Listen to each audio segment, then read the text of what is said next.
আসসালামু আলাইকুম রহমতুল্লাহি আবরকাতুহু ওয়া মাগফিরাহ নাহমাদুহু ওয়া নুসাল্লি আলা রাসূলিহিল কারীম আম্মা বা'দ আউযু বিল্লাহি মিনাশ শাইতানির রাজীম বিসমিল্লাহির রহমানির রহিম আসসালাতু ওয়াসসালামু আলাইকা ইয়া রাসূলুল্লাহ আসসালাতু ওয়াসসালামু আলাইকা ইয়া হাবিবাল্লাহ আসসালাতু ওয়াসসালামু আলাইকা ইয়া শাফিউল মুযনিবিন আসসালাতু ওয়াসসালামু আলাইকা ইয়া রাহমাতুল লিল আলামিন। সকল প্রশংসা আল্লাহর। সেই আল্লাহ এবং তার রসুলের প্রতি সম্মান শ্রদ্ধা রেখে আজকের এই ভিডিও শুরু করতে যাচ্ছি। সকলেই মনোযোগ সহকারে ভিডিওটি শুরু থেকে শেষ পর্যন্ত দেখার অনুরোধ করব। আমি গত পর্বে যে ভিডিওটি আপনাদের সম্মুখে দিয়েছি সেই ভিডিওর মধ্যে আলোচনা করা হয়েছে দুজক এবং দুজকবাসী সম্পর্কে।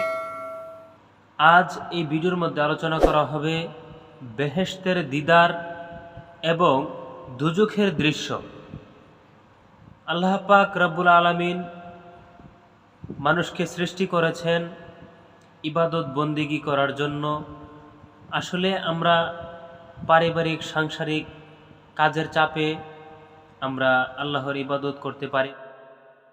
আমি ছোট বড় সকলকেই বিনীতভাবে অনুরোধ করছি আল্লাহর ইবাদত করার জন্য। আপনার কবরের পুঁজি আপনি সংগ্রহ করুন। আপনার কবরে আমি যাব না, আমার কবরে আপনি যাবেন না। অতএব আপনার কবরের পুঁজি আপনাকেই সংগ্রহ করতে হবে আল্লাহর ইবাদতের মাধ্যমে। সময় থাকতে শত ব্যস্ততার মাঝেও আল্লাহর ইবাদত করুন এবং কবরের পুঁজি তৈরি করুন। যদি দুনিয়ার মধ্যে কোনো ভালো কাজকর্ম না করেন, আল্লাহ পাক রব্বুল আলামিন জান্নাত এবং জাহান্নাম দুটি সৃষ্টি করেছেন। জান্নাতে দেওয়া হবে ভালো লোকদের এবং জাহান্নামে দেওয়া হবে খারাপ লোকদের। আজকে আমি ভিডিওর মধ্যে আলোচনা করব দুজকের দৃশ্য। মূলত দুজক কি রকম, এর ভেতরে কি থাকতে পারে, আপনাদের প্রশ্ন উঠতে পারে। আমি সেই বিষয়ে জানানোর জন্য ভিডিওটি মূলত তৈরি করেছি। অবশ্যই ভিডিওটি শুরু থেকে শেষ পর্যন্ত দেখার অনুরোধ করছি। বেহেশতের দিদার।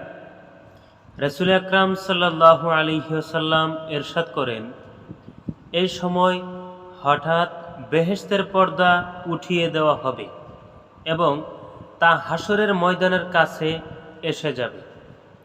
সেখানে বেহেশতি বাতাস মুসলমানদেরকে কস্তুরীর মতো সুরভিত করে দিবে। এ সময় বেহেশত এবং বেহেশতবাসীর মাঝে 500 বছরের পথের দূরত্ব হবে। দুজকের দৃশ্য। বেহেশতের পর্দা উঠাবার পর দুজকের পর্দা উঠানো হবে। দুজক হতে হাওয়া এবং ধোঁয়া বের হয়ে বিস্তার লাভ করবে।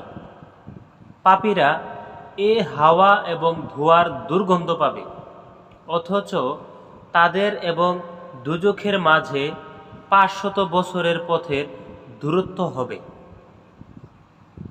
অতঃপর দুজককে বিশাল এক শিকল দিয়ে টেনে আনা হবে। দুজকের রক্ষক হবেন 19 জন ফেরেশতা। এই 19 জন ফেরেশতার প্রত্যেকের সাথে 70,000 করে সাহায্যকারী ফেরেশতা থাকবেন। 19 জন প্রত্যেকেই নিজ নিজ সাহায্যকারী ফেরেশতা সহ দুজককে টেনে আনবেন। কিছু ফেরেশতা দুজকের ডানে থাকবেন এবং কিছু ফেরেশতা দুজকের বামে হাঁটতে থাকবেন। প্রত্যেক ফেরেশতার হাতে লাঠি থাকবে। ফেরেশতা আওয়াজ দিলে দুজক জ্বলতে শুরু করবে। প্রজ্বলিত হয়ে উপরে নিচে দুজক শ্বাস প্রশ্বাস ফেলবে। এর আওয়াজ হবে গাধার আওয়াজের মতো, দুজখের আওয়াজ হবে গাধার আওয়াজের মতো। দুজখের ভিতর হবে ঘোর কালো অন্ধকার এবং সেখান থেকে কালো ধোঁয়া বের হবে এবং সেখান থেকে অগ্নিশিখা উঠবে। দুজখ তার আদিবাসীদের প্রতি নিজের ক্রুদ্ধ অবস্থার প্রকাশ ঘটাবে। এ অবস্থায় দুজখকে হাসরের ময়দানে আনা হবে। দুজখ মানুষের প্রতি তাকাতে থাকবে, এটা মানুষের প্রতি তাকাতে থাকবে, মনে হবে যেন তা হাসরের ময়দানে উপস্থিত লোকদের উপর হামলা করতে চাচ্ছে। তাদের লক্ষ্য করে দুজখ হাক ডাক ছাড়ছে।